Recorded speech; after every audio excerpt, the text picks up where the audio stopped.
hope this finds you healthy and well wherever you are. Today, I want to share with you a few 2020 important year-end planning reminders. As you know, a lot of this we're doing for you throughout the year, but I think it's worth taking a minute to just review it, make sure you feel good about how you're checking off all of the important boxes that are important for you at the end of the year, and reaching out to us if there's anything that we can talk about with you over the next month to make sure you feel really good as we move into 2021. As we go through these year-end checklist items together, I recommend having the handout I made available because it'll just make sure you can tick through all of those items. But I'm going to take a minute to focus on those that may be a little confusing or you may have questions about. So we're going to cover topics around taxes. There is more than ever between the Tax Cuts and Jobs Act, the Secure Act, and the CARES Act.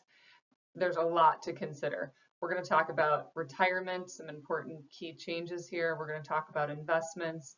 We're going to go over key pieces to think about at year end around insurance, healthcare, health savings accounts, flexible savings accounts, things to keep in mind with your family, maybe 529 plans, gifting, things around your trust, and then finally some important milestones to be aware of.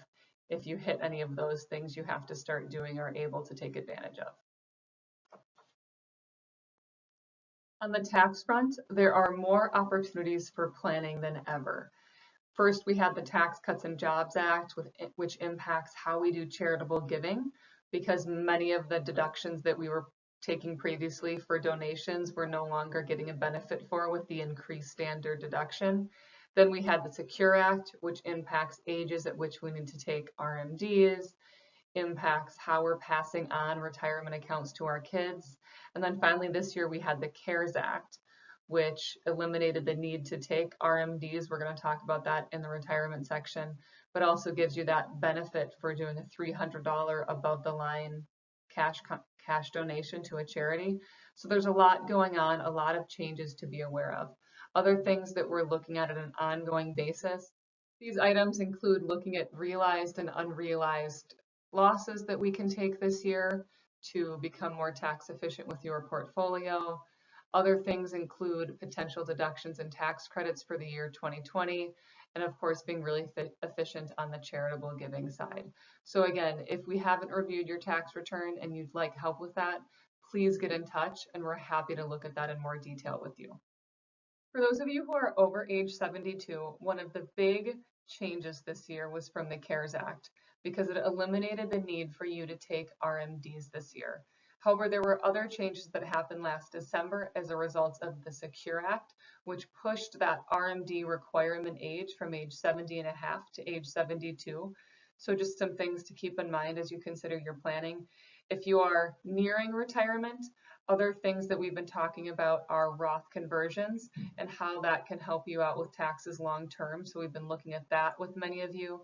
And then finally, if you are a long ways out from retirement, this is where you want to really make sure you're optimizing your savings for retirement, thinking about traditional 401k or Roth 401k savings, thinking about traditional IRAs and Roth IRAs. Those are the different vehicles that we can use as we think about saving for retirement.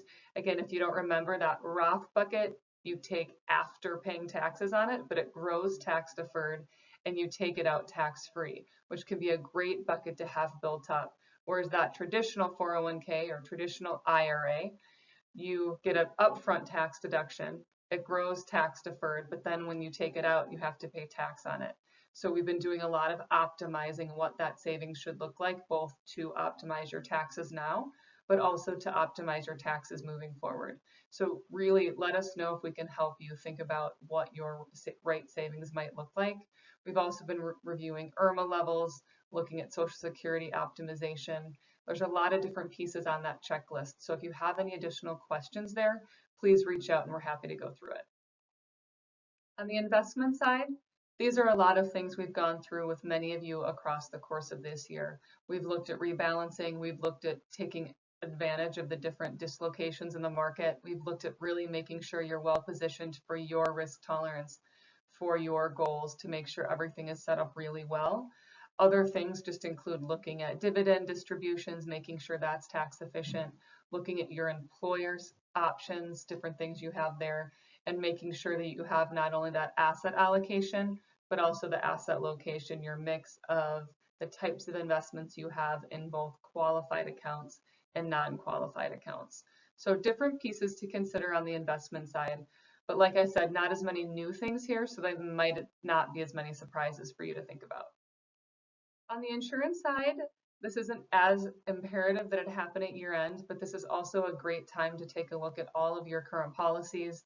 If you have term life insurance, disability, an umbrella policy, make sure those coverages are where you want them and understand if there's any changes that have happened in your life this year that would merit taking another look at your insurance and making sure that you have everything really set up for you and your loved ones.